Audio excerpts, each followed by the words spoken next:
This episode is brought to you by 20th Century Studios' new film, Springsteen, Deliver Me From Nowhere, starring Golden Globe winner Jeremy Allen White and Academy Award nominee Jeremy Strong. Scott Cooper, the director of the Academy Award-winning movie Crazy Heart, brings you the story of the most pivotal chapter in the life of an icon. Springsteen, Deliver Me From Nowhere. Only in theaters October 24th. Get your tickets now. Welcome back to another edition of the Disney Dish Podcast with Jim Hill. It's me, Len Testa, and this is our show for the week of Schmurz Day, September 4th, 2023. Happy Labor Day to America, and happy birthday to my brother Mike, who's referred to as Tito by everyone outside of his immediate family for reasons none of his friends are willing to talk about. On the show today, news, surveys, and listener questions. Then in our main segment, Jim Hill follows up news of Disneyland's Haunted Mansion expansion with other Haunted Mansion ideas that almost materialized. See what I did there? Let's get started by bringing in the man who says the popularity of Minecraft shows that abolishing child labor was a mistake, that children yearn for the mines. It's Mr. Jim Hill. Jim, how's it going? Oh. that was a lot in the intro, wasn't it?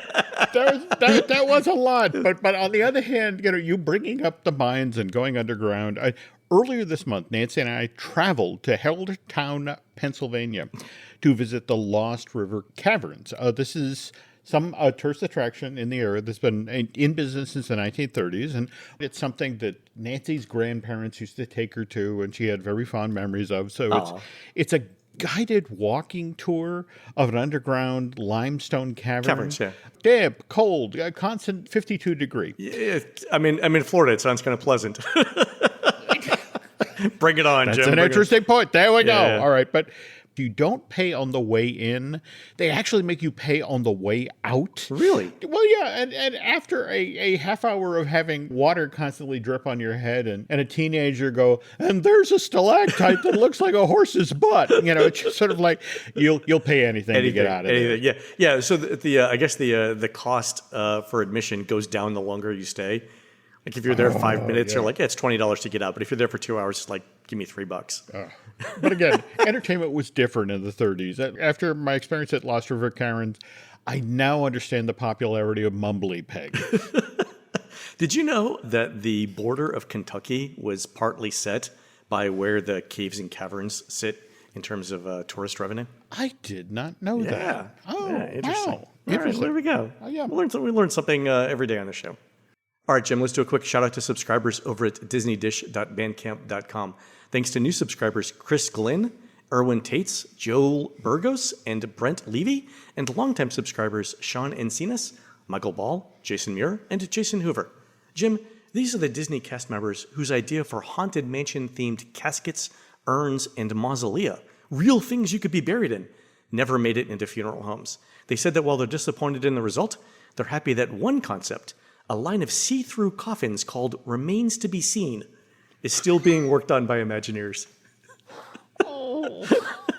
Can you tell that I've been alone in this apartment for a couple of days? Wow. A lot of time to think about this stuff. I'm actually going to have to insist that before this podcast goes there, you trademark Remains to be Seen. I'm going to... Otherwise, someone else is going to have a house by the sea, Len. That's a great idea. Thank you. Really, Thank you. All right, Jim, on to the news, because we got a lot of it. Folks, the Disney Dish News is sponsored by Touring Plans Travel Agency. Yes, we have a travel agency too, and we can help book your next trip. Plus, it comes with a free Touring Plans subscription. Check us out at touringplans.com/dish. All right, Jim, first bit of news is that Disney might be looking to revive its nighttime offerings at the Animal Kingdom. There are no current after-hours events, and the park hasn't had regular evening extra magic hours or extended evening theme park hours for years.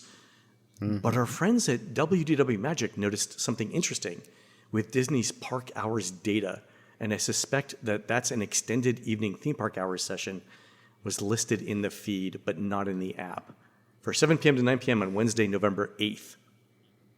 And that's interesting because we haven't seen that before. We should know more about this in about a week or so when the regular calendar is officially released, but it would not surprise me now to see that happen. What do you think?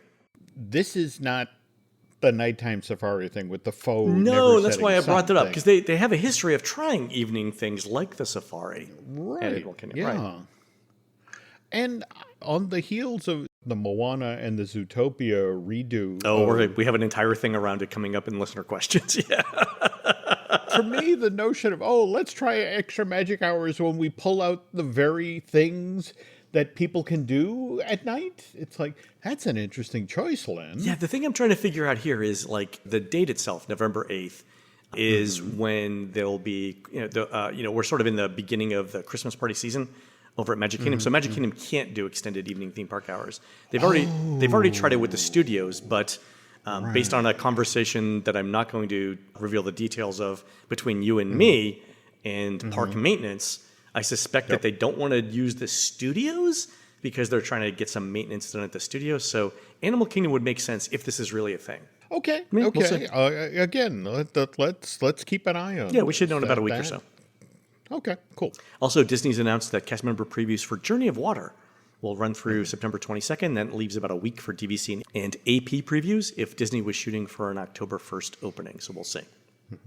I'm actually going to get a preview of this today, in fact, at 1 o'clock. So I'll let you know how it goes. Oh, very cool. Yeah. I mean, I have seen the cast member footage stuff that I want to say Disney Parks put out, and it looks pleasant. Yeah, I mean, I'm going in spoiler free. I haven't looked at any social media feeds or anything like that, so we'll see what happens. Yeah. Okay, can't wait to get your take.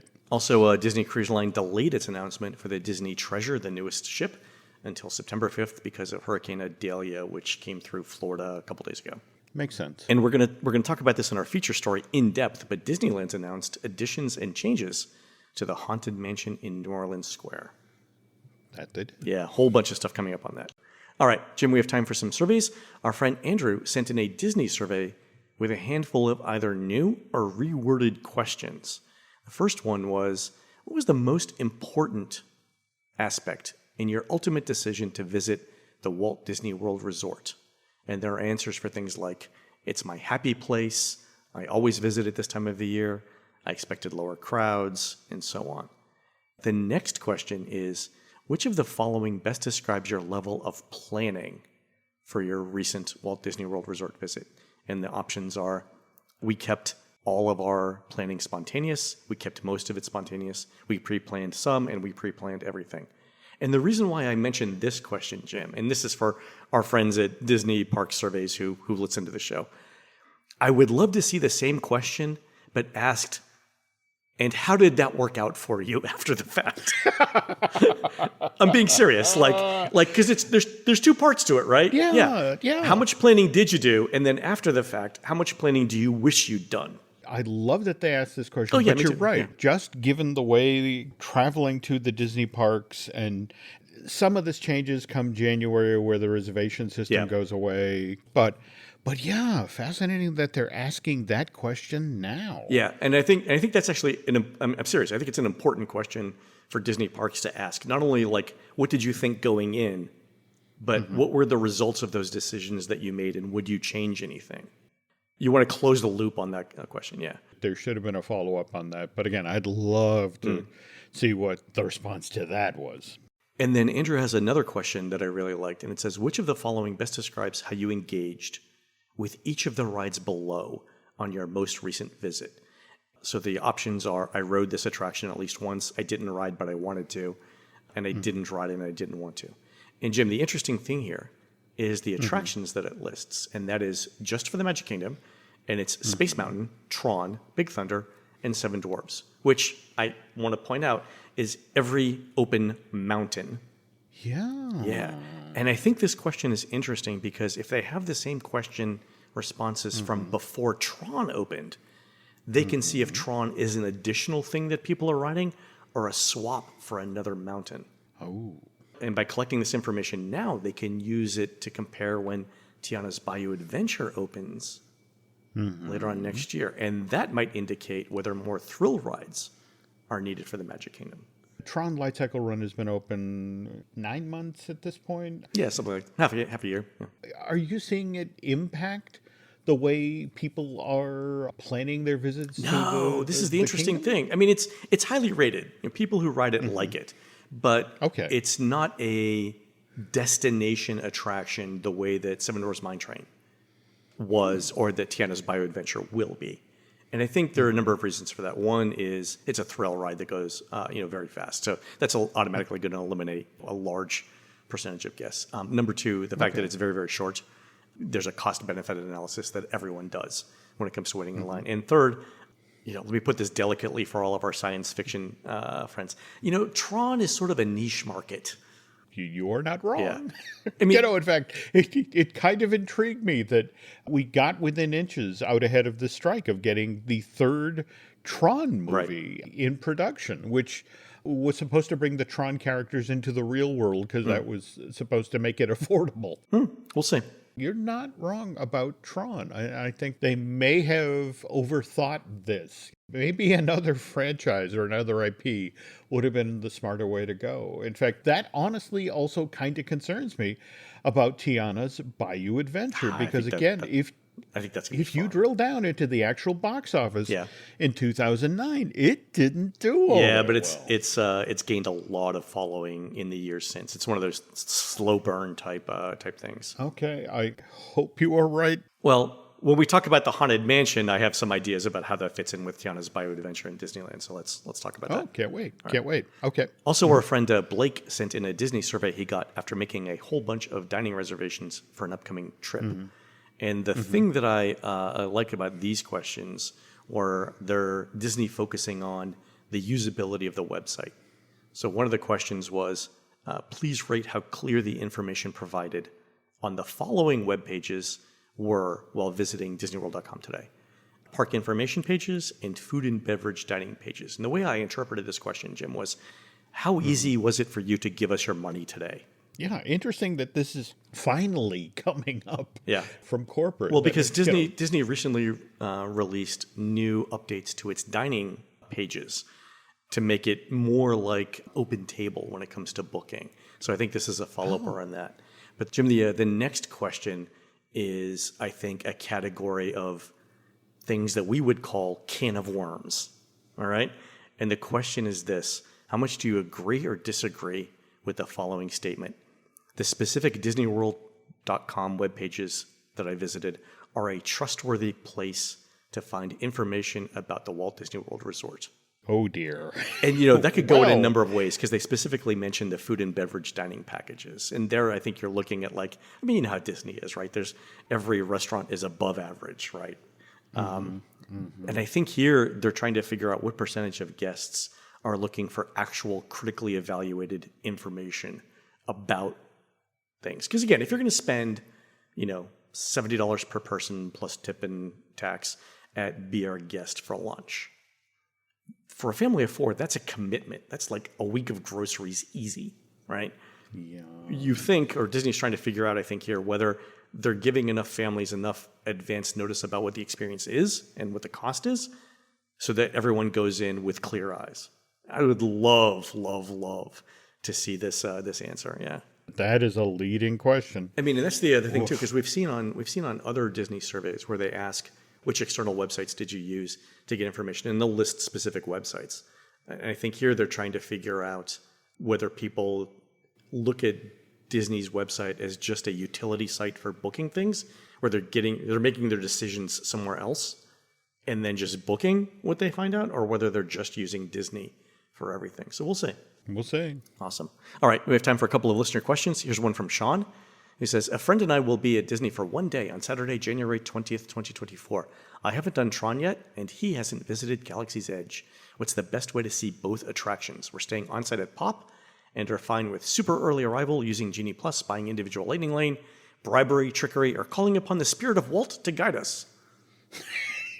It's that kind of can-do attitude, Sean, that we appreciate here at the show. Yeah.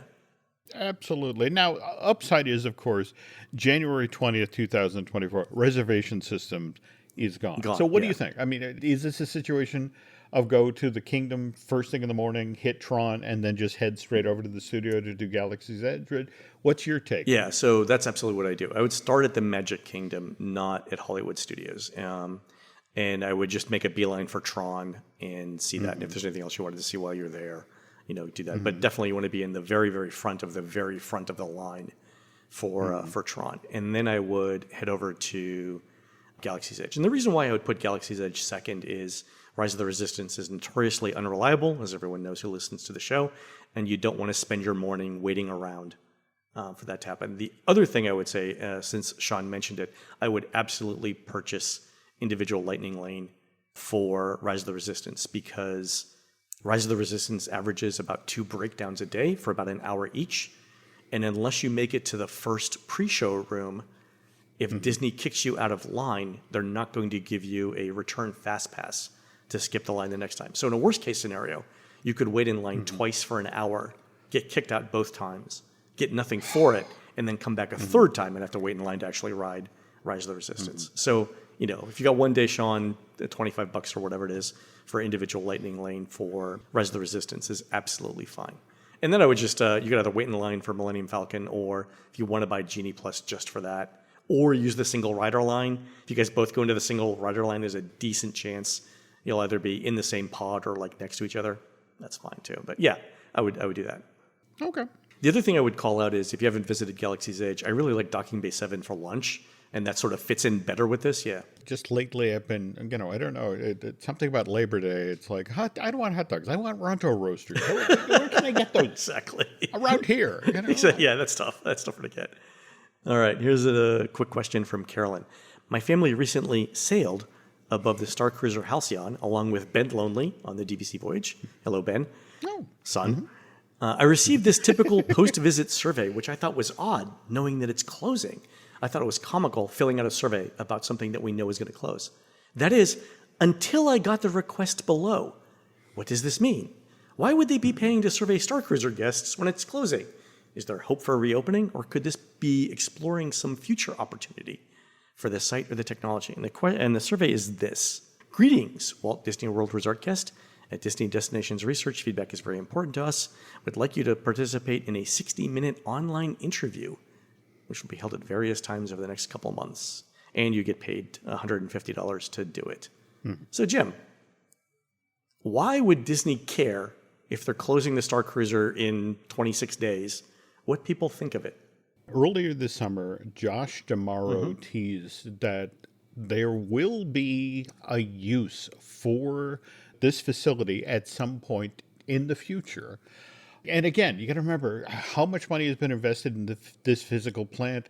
The fact that we're now 3 episodes into the run of Ahsoka Tano, the limited series on Disney Plus, which 14 million people tuned in for. I mean, it's not a question of that people don't love Star Wars. It's just that this particular iteration of Star Wars didn't catch fire in the way that Disney originally intended. And we're still in that weird tax write-off depreciation. Where the people making the decisions are the accountants, not the creatives or management. Yeah. Yes, but at the same time, again, you have this amazing facility that you built. And it's just the whole notion of, okay, that didn't work, but what if we came at this a different way? And so that I will be absolutely fascinated to hear what might have come up. Again, what questions were asked as part of this survey about what if you were able to go to the Halcyon to do this? Yeah, exactly. Instead. Yeah, Carolyn or anybody who gets this survey, if you guys get selected, I would love to hear the questions. Jim, I'm going to ask you one question about this, and I need a true or a false, no hedging, right? True or false? The main problem with the Galactic Star Cruiser was the marketing message was wrong. I would have to say yes. Yeah, I think so too. I think because the number of people who decided to book the Star Cruiser after the closing announcement was made, who have emailed me to say, "Oh my God, this is the greatest thing I've ever done in a Disney theme park. Why is it closing?" Right? And in those discussions, people are like, the main thing people say was, "I thought it was just a hotel. I didn't realize there was gameplay." Right. And the depth of the gameplay exceeded my expectations by so much that it's almost impossible to explain it. And if you go back and look at the press that came out before the Star Cruiser, even from people who were invited on by Disney, a lot of it was referred to as the Star Wars Hotel. And I think that's where it got screwed up. Like once it was tagged as Star Wars Hotel, not Star Wars Experience, that's where it all went off the rails. And that's unusual to me because Disney's usually so strong with its marketing message and so disciplined in how it stays on point that for them to lose that and not even really even capture it, they never even got their message out on this thing. And I think marketing was the main problem. So we'll see. But at the same time, it's, when you look at the things that they did, like, for example, bringing that actor from the Goldbergs on to do, like, I want to say that it was somewhere around the Super Bowl, and him sitting, looking admiringly at Gaia as she sang. It was like, there were so many missed opportunities. Yeah, it's true. And it's a rare misstep for Disney marketing on that. Usually they bury the needle in the other direction, to borrow one of your phrases. But I'm surprised. All right. And Jim, here's a question for you from Greg, who says, while listening to your recent series about the Spain Pavilion that was never built, I couldn't help but wonder about the similarities in the ride development between the proposed gigantic attraction and the Ratatouille attraction. In addition to similar ride technology with the trackless system, they both would have had very similar theme and gag, that you are in a world where you're essentially tiny. I don't know if the timing works out, but it makes me think that it's possible that the gigantic attraction had developed the idea first, and then when it was canceled, the Imagineers switched the overall concept to Ratatouille. Any thoughts or insights into this possibility? The problem really is that you got it somewhat backward. Ratatouille the Adventure opened at Walt Disney Studios Park in Paris in July of 2014, and then that was after the film was released to theaters 2006, 2007, something to that effect. And so it was supposedly the gigantic team that got to see Ratatouille in development, and just the scenes where the giant Skinner is reaching down and attempting to grab you in the tiny little rat car, that was what made them think, oh my God, this is a natural for gigantic. We'll just keep the ride system in place. And in a weird sort of way, it was Indy meets Countdown to Extinction. Just keep the ride system in place, only use a different IP. And it's rather than the rat led to the gigantic ride, not the gigantic ride led to the rat ride. Yeah, there we go. All right, good answer. All right, last question, and it's a thought-provoking one from Wes. He says, you guys often talk about attractions that are gone now or were never built, but I'd love a segment every now and then about attractions that are still open but might not be long for this world. At this point, like most of your listeners, my next trip won't be my last trip, so if there's something that one of you is fond of that might not be there next year, I'd go out of my way to get there. Love the show and keep up the good work. All right, thank you, Wes. All right, so Jim, I did some research on this and I have some ideas. Okay. And in the show notes, I have a map that we'll reference to, and we'll post the show notes online. All right. So here's what I looked at. I looked for the lowest rated currently operating attractions in the parks in Walt Disney World and Disneyland, excluding things like films, which are easy to replace, or high volume, cheap to operate attractions like Lightning McQueen. I also looked at attractions with a minimum of 250 reader surveys that we've gotten in the last year. So these are things that people go to and then are like, right? There's 247 attractions in Disney's domestic parks that meet this criteria. And here's my thought. Everything in the Imagination Pavilion is in the bottom 6 of that list of 247. The ride, ImageWorks, the pavilion itself, right? It is such an obvious choice for a replacement that I would be shocked if Disney doesn't have multiple options for this on a shelf somewhere in Glendale. Oh, no doubt. And you were the one who shared with me that slide out of the presentation that was done for Disney World managers were how, the original plan prior to the pandemic was a $170 million redo of Imagination. Yeah, and that might be low at this point. Yeah. I mean, it was on the table. Yeah. And for some reason fell off. So yeah, but the Imagination Pavilion is so weak in so many areas, it has to be the number one thing that Disney's looking at. Absolutely. But at the same time, I mean, you look at how much merch for food and wine just in the past, past week, with Figment on it. I mean, it's just the whole notion of this is a park that is clearly in the Figment business, but but doesn't want to embrace it. Goes home at night. Exactly. Yeah, I mean, they need to keep home Figment. At night to a tenement. It's just sort of like, 100%. They need to keep Figment and redo it, and it needs to stay the Imagination Pavilion for historical reasons, I think. Plus, I think Imagination is sort of a blank canvas for what Imagineering does. Imagination fits in a lot of concepts. right? So it needs to stay, but it needs to be improved. The second attraction is Mission Space, also in Epcot. This gym, I think we can all agree, was never the hit that it was supposed to be. It's not kid-friendly, and we're coming up on the 20-year mark for financial depreciation. I mean, normally I'd say Epcot does not need 2 more construction projects, but like I once said in a honky-tonk bar outside of Amarillo, I can be convinced of a lot of things. For me, what speaks volumes about Mission Space is, look, if I have an opportunity to go on this attraction and I can either pick the spinning version or go to the non-spinning version, I actually think the non-spinning version tells the better story. Well, because it's been updated and it's newer, and so it's got slightly better graphics, I think, It's time. Oi, is it time? The thing that I noted too when I did the review of Millennium Falcon Smuggler's Run is, if you think about the story that you're actually following while you're in the cockpit, it's essentially Mission Space. Oh, yeah. Yeah, it's a lot. I mean, same sort of story beats, same sort of like, oh, you're teetering over the edge in a simulator. Same sort of crash landing at the end. It's the same story. Yeah. All right. The third thing, Jim, is all of Rafiki's Planet Watching Conservation Station. It is extremely low rated. It has low capacity. There's already some infrastructure there. I think transportation would be an issue. So I measured this on Google Maps.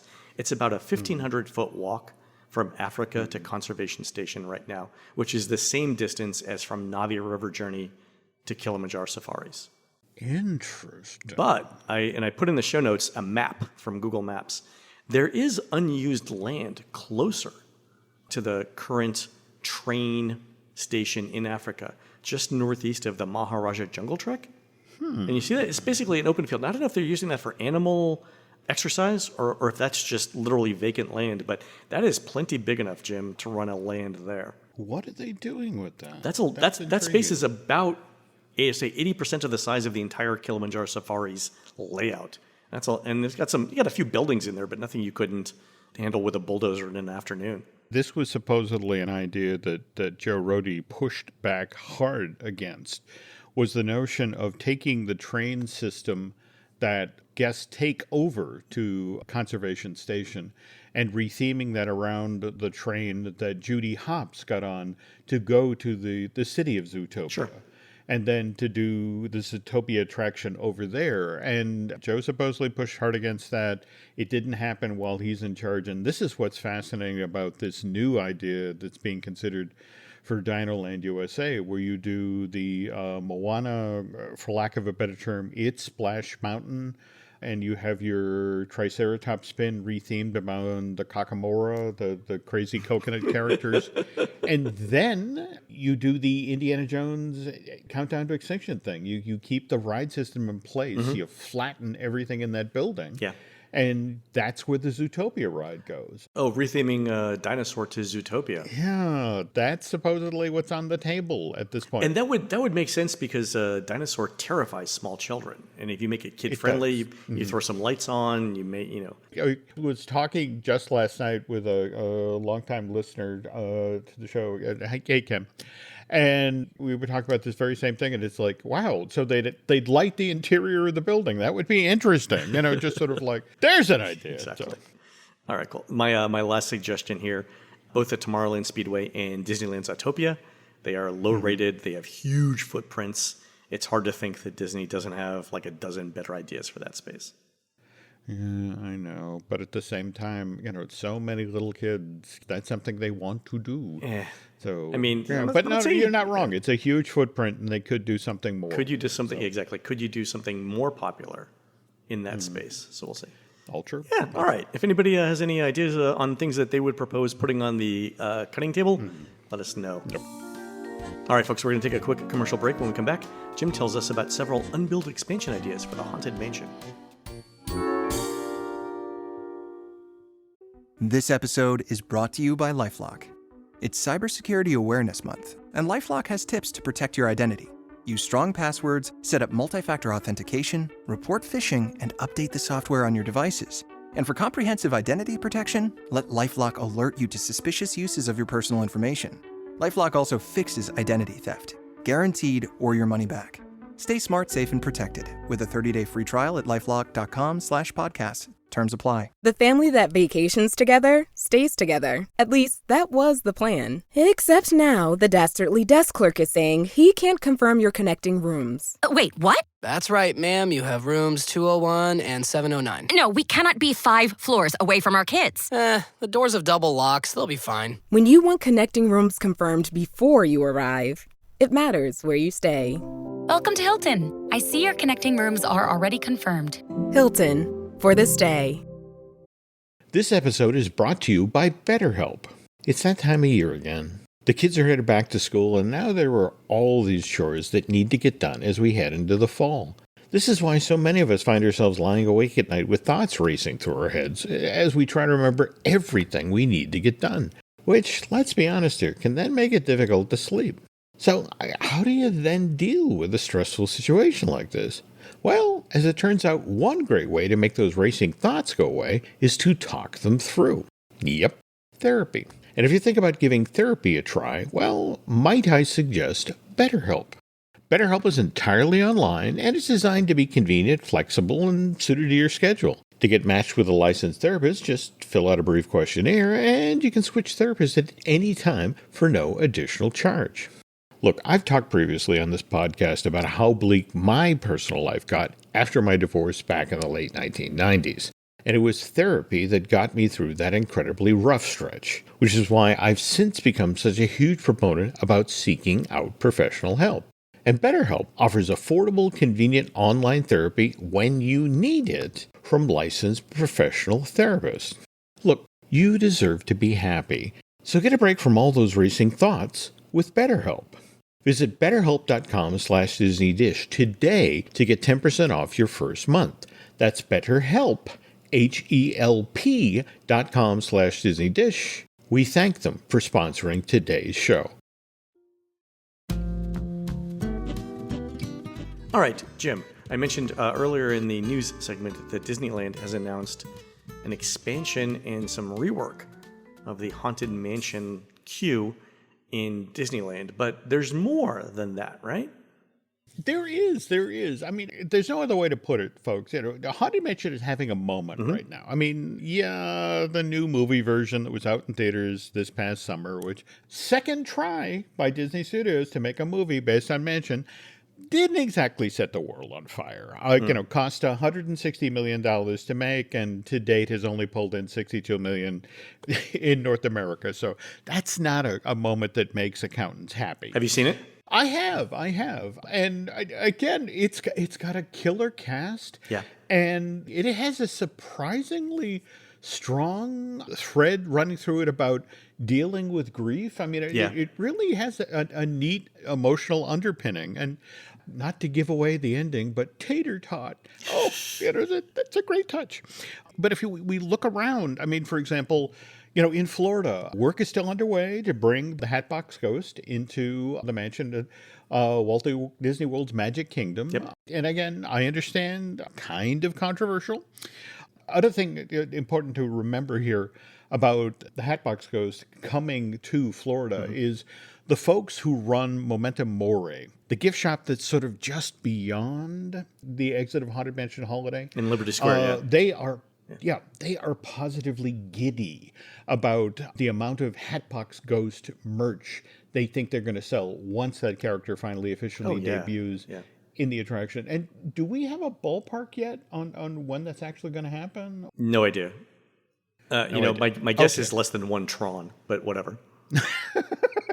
Well, that's an interesting unit of measure, Len. It's my new default. There we go. All right. Meanwhile, out on the West Coast, in fact, we're recording this on Thursday, August 31st. Tomorrow, September 1st, the 2023 edition of Haunted Mansion Holiday debuts. And per usual, that's again another big merchandise mover. Yeah. And believe it or not, Len, this is going to be the 21st year that the mansion has been Burtonized. Wow. Worth remembering that Haunted Mansion Holiday didn't happen in 2020. Again, that was largely due to COVID. The entire resort was shut down for mid-March. of that year all the way through April 30th, 2021, closed for 412 days. Insane. I mean, people are going to be talking about that closure for years. They are. But what people are excited about today is not the 2023 version of Haunted Mansion Holiday, but rather the expansion of the mansion's grounds that just got announced earlier this week. Yeah. So you've read the press release, right? Yep. Okay. So this is not about doing anything inside the mansion.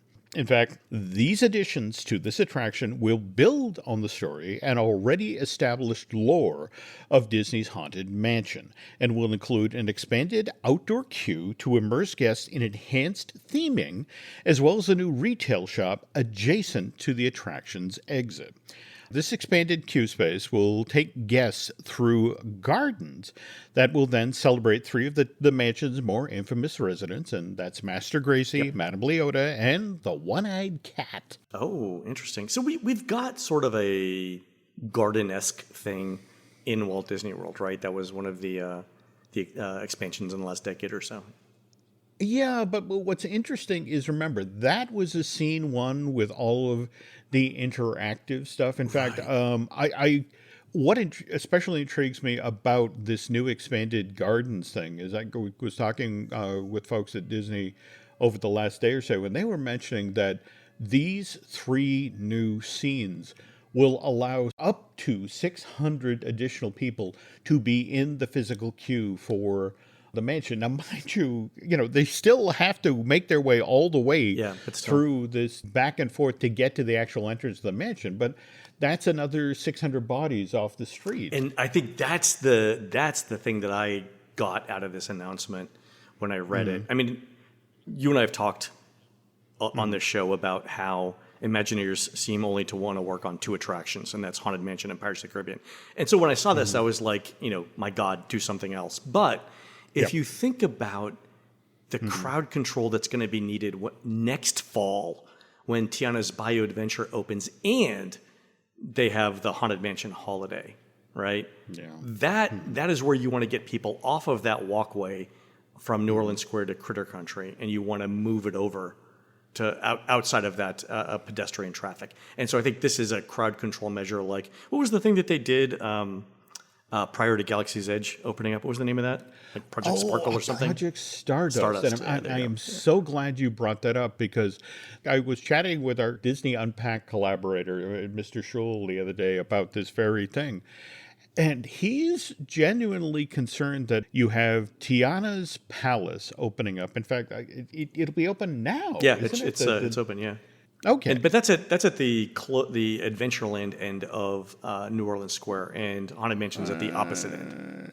Well, actually, they're a lot closer than you might think, Leonard. Think about this. We have Tiana's Palace. You then have the Haunted Mansion. Directly across from the Haunted Mansion, you have the new Pelican Landing, and that just opened in 2001 to create more seating for food service with the Harbor Galley. Oh, right. You then consider that, again, Tiana's Bayou Adventure, and the fact that all of this stuff has come online in a relatively short window of time, just behind opening Galaxy's Edge, right, in 2019. So if you think about all of this new stuff that people come, the Southern Californians come to Disneyland and they want to see the new stuff, the center of gravity of this park is going to so significantly change, especially when Haunted Mansion Holiday happens. Right. And remember how much retail they do every year that keys off of those characters. And we haven't even talked about the new carriage house component, the post-show retail that they're going to build. You're going to come up out of the mausoleum at the mansion, and then directly to your left is going to be a brand new freestanding store. Really? And, that big? That big. In fact, I had always been told that, well, shouldn't you guys have a store? You always have a cart. Yeah. You always have, they have a tiny little merchandise cart outside of the mansion. And why don't you build something at the exit? And that looks like a mausoleum. It would just go, right? Like, come on. Well, but the interesting thing is there's supposedly a retaining wall there right next to the exit of the attraction that is very problematic. the fact that they are finally willing to weigh in and deal with this issue in order to create this space is kind of huge. Oh, good. But as Mr. Schull was saying, when you think about all of those new things that are being added to that side of the park, it's entirely possible that at some point in the very near future, someone's going to Disneyland and they're going to walk up to the hub and they're going to ask a cast member, what's the fastest way to get over to Tiana's Bayou Adventure? Galaxy's Edge. No, that's an exact thing. You're going to direct them through Fantasyland and then take one of those two portals. And that's the way to go, because otherwise it's body to body from Tiana's Palace all the way to the Bayou. Well, I mean, I know that Park Ops likes to have multiple paths to get to the same place, right? That's just, it's good crowd control. It's good emergency planning, right? It's just, it's better if you can do that. So that totally makes sense. No, absolutely. But to your point, like when everything hits next fall, I mean, it's going to be a throng of people. And, the lines for Tiana's Bayou Adventure are going to be, a couple hours long. Oh, easy. They're going to have to figure out where to put those people. So I think, this moving some of the guests that are in the line for Haunted Mansion more into the area inside the gates there definitely makes sense. There's a part of me that just feels so bad for Guy Selga right now. Exactly. Guy does our in-park and Disneyland stuff. Yeah. He's probably going to spend a lot of time figuring out walking distances and things like that. Oh, no, absolutely. But anyway, to get back to the carriage house, what's kind of interesting is that the story that they're creating for that building is supposedly this would be where Madame Leota lived while she was doing the, staying as a guest, at the mansion. And the plan was that this building on the grounds of the mansion would actually be decorated with some of the props and the costumes that Jamie Lee Curtis used and wore during the movie that came out this summer. Of course, now, what with the movie underperforming at the box office, it'll be interesting to see if they go forward with that. And when the first Haunted Mansion movie came out in November 2003, and that had a really strong Disney pedigree. I mean, the director of it was Rob Minkoff, the co-director of the animated Lion King, and producer was Don Hahn, the producer of the animated Beauty and the Beast. And so the Imagineers were so certain this was going to be a success, they were already planning on sort of like what happened with the Pirates of the Caribbean, where we got the animatronic Jack Sparrow and Barbossa in 2006. They were already talking about bringing elements of that Eddie Murphy movie into the mansion. And in fact, to the point where they had discussions with Jennifer Tilly's agent. The idea was that they'd already talked with her about January 2004. We're going to need you to come in because we're going to reshoot the Leota stuff. We're going to need you to read the spiel that they've done forever in that space, and we're going to need you to hold your face very still so we can put it in the ball. So we can projection map it onto a sphere. Yeah. There we go. But anyway, that fell off the table, and now here we are. Again with the folks in California who are just thrilled about. I think of all the aspects of this. The notion that they are finally getting a dedicated retail for Mansion just makes them giddy. And again, that's all on the back of what they know from the folks in Florida who, remember, Memento Mori only became the Mansion dedicated store in, October of 2014. Prior to that, it was the Yankee Trader. Yeah, and I think this is actually a great addition to the park because it follows the theme pretty closely. It makes use of existing space, so nothing had to be knocked down to get it, and it definitely fits in better than Yankee Trader for that particular segment of the park. The thing that I've always been interested in is when you're sitting at lunch at Columbia Harbor House and looking out over the mansion, the queue, because I like to sit on the second floor and look at the line at Haunted Mansion. It's just what I do. Could they have themed something inside Columbia Harbor House to fit in with the story of one of the characters, like Master Gracie? Oh, Mr. Testa. Good lead in, Jim. You have a story for this? There we go. Because I just recently discovered Marcello Vignali's online portfolio. And Marcelo, for those of you who don't know, was an Imagineer, a brilliant Imagineer. In fact, when you ride through Roger Rabbit's cartoon spin out in California, so many of those wonderful show scenes came straight out of Marcelo's pencil. Brilliant designer, great guy. And the Imagineers at one point were eyeballing the notion of, okay, could we expand the footprint of the Haunted Mansion? Just not with Memento Mori. And like you just said, Len, could we go across the street to Columbia Harbor House? And if so, what could we do? And so just this week, I shared with Len 2 pieces of art that I found in Marcelo's portfolio for the Haunted Harbor Galley. Can you describe what I sent you? Yeah, so first of all, I love it. This is sort of like a brown and red pencil drawing, and it uses the existing Columbia Harbor House outside structure. So that stays the same. And you can see in sort of on the left side of the concept art, the walkway into Fantasyland. So that part stays as well. The interesting thing is that there are nautical themes bolted on to the outside of the existing building to make it look like it's a ship crossed with Columbia Harbor House. So the very front of Columbia Harbor House, the sidewall facing the mansion, is the bow of a ship, complete with like the rigging and everything going back in. And out of the roof of Columbia Harbor House is a set of sails, and they're all tattered and they're blowing in the wind and stuff, which would totally happen in Florida anyway. But like you also see like there's a little portico entrance on the side of Columbia Harbor. So on the top of that, where it would be like a second floor balcony or patio, you've got a ship's wheel and flags and stuff. So you could definitely see characters coming up there and yelling at passersby saying, come in and try some of our victuals and stuff. Speaking of which, when you enter the restaurant, Marcelo did an amazing sort of taste of, how they would trick up the interior of Columbia Harbor. And the thing that I love about this too is it keeps the details of the original Harbor House. Like you could look at this concept art and it looks like, the inside of a ship, whatever. But then there are ghostly things added to it. Like there's a treasure chest sitting in the corner, and every kiosk, for a terminal where you order food has a little ship's wheel in front of it. But the thing that I love too is you walk in, and normally I don't look to the left because the food is to the right when I go in, but to the left is a skeleton in a diving bell suit. And it looks like it's illuminated from the inside just to see the skull. Yeah, it's great art. Really, really good stuff. Yeah. Absolutely killer. Yeah. This is doable. That's what's fascinating about it. This basically, Len, is a turnkey. The moment that Disney actually decides, there's actually a market out there for a haunted mansion. And again, remember, this is a counter service.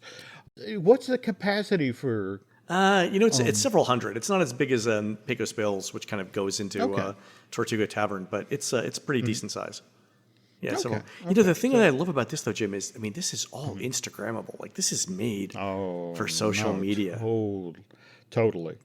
But again, it's one of these ideas that's literally sitting in a drawer that Disney could turn on today if they decided to.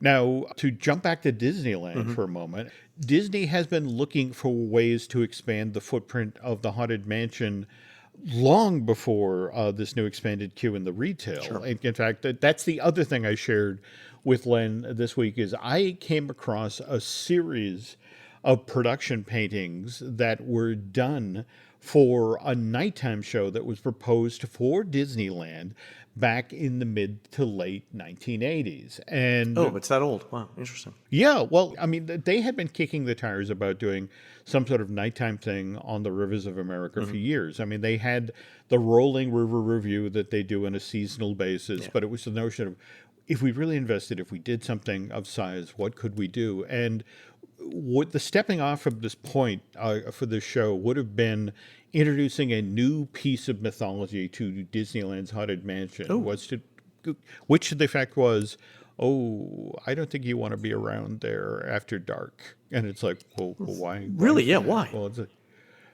because after dusk, the 999 happy haunts inside of that building can actually come out. I mean, mind you, they can't go all that far. They can go into the streets of New Orleans Square and actually make it just a little bit across the rivers of America to Tom Sawyer's Island. Wow, that opens up a ton of entertainment possibilities. And so let's talk about these paintings that I shared with you. When you look at these, and what's fascinating for me is there's so much of the core of the Ultimate Phantasmic show that we got. I was going to say, this is basically spooky Phantasmic. That's it, exactly. I mean, for example, they turn the Columbia. It's not the Jolly Roger with Peter Pan and Captain Hook. It's a ghost ship. It's a ghost ship with ghosts fighting along the sides on, there's on a plank. There's explosions. There's ghosts up in the sails, fighting each other with cutlasses. Yeah, and you could see how with the right sort of bodysuits and costuming that glow in the dark, this would totally make sense.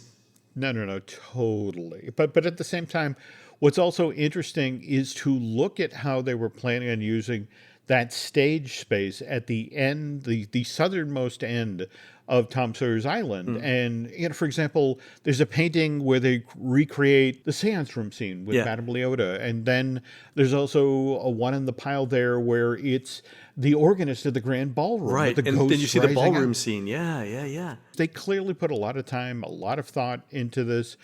And what ultimately, as it was explained to me, was that when they went to show it to Disneyland management, the pushback was, yeah, guys, this is great, but this celebrates just one attraction.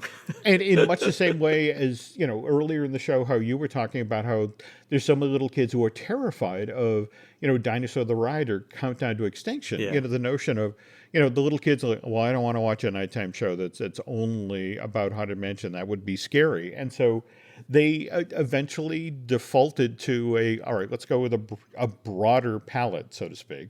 And this is how we wound up with the show that early on had the ungainly title of Disneyland Imagination River Show. Wow. You want to talk about a non-specific title. Oh, yeah, there we go. Generic nighttime entertainment, which eventually devolved to Phantasmic. Now, to bring this week's feature to a close, we got the original Phantasmic, opened May of 1992. That show has been suspended since the fire back in April, April 22nd of this year. And Disney has announced that the show will return in spring of 2024 with a brand new climax, which means that they are abandoning the fire-breathing dragon idea. And I would argue, Len, if they're still looking for a climax, they should pull out these 8 production paintings. Oh, yeah. There's a couple ideas in here that could be, amazing. The concept art is really, really well done. And every panel of this art has, 5 good ideas that you could implement. I get that Disney doesn't want to do a nighttime spectacular that's devoted to just one attraction. But they spend a lot of money and incur a lot of downtime on Haunted Mansion. I don't know if they could make this a seasonal entertainment thing because the expense would be just insane. But Jim, you could sell tickets just to the park just on this alone. That's an interesting idea, Len. Yeah, I love this whole concept. I like the idea too of the invisible horses drawing the see-through hearse. Again, remains to be seen. But on the water, like it's a boat, but it looks like a carriage. Yeah. So many great ideas. Yeah, this is really good stuff. But anyway, so that's kind of an overview of everything that's going on with Mansion right now, as well as stuff that almost happened. That's fantastic. Jim, will you post these images to social media so people can see them? Absolutely. Fantastic. So, yeah, great ideas. All right, folks, that's going to do it for the show today. You can help support our show and Jim Hill Media by subscribing over at disneydish.bandcamp.com, where you'll find exclusive shows never before heard on iTunes. On next week's show, I'm headed to Mickey's Not So Scary Halloween Party, my first ever Halloween Horror Nights, and a preview of Journey of Water inspired by Moana. And Jim will have that story about the Disney Cruise Line after it announces its next ship, the Disney Treasure. You can find more of Jim at jimhillmedia.com and more of me, Len, at touringplans.com. were produced fabulously by Aaron Adams, who'll be flying his beloved red airship Nina 99 at the break of dawn on Saturday, September 23rd at the 2023 Ruby Mountain Balloon Festival in both beautiful downtown Elko and beautiful downtown Spring Creek, Nevada, because you have to land somewhere. While Aaron's doing that, please go on to iTunes and rate our show and tell us what you'd like to hear next. For Jim, this is Len. We'll see you on the next show.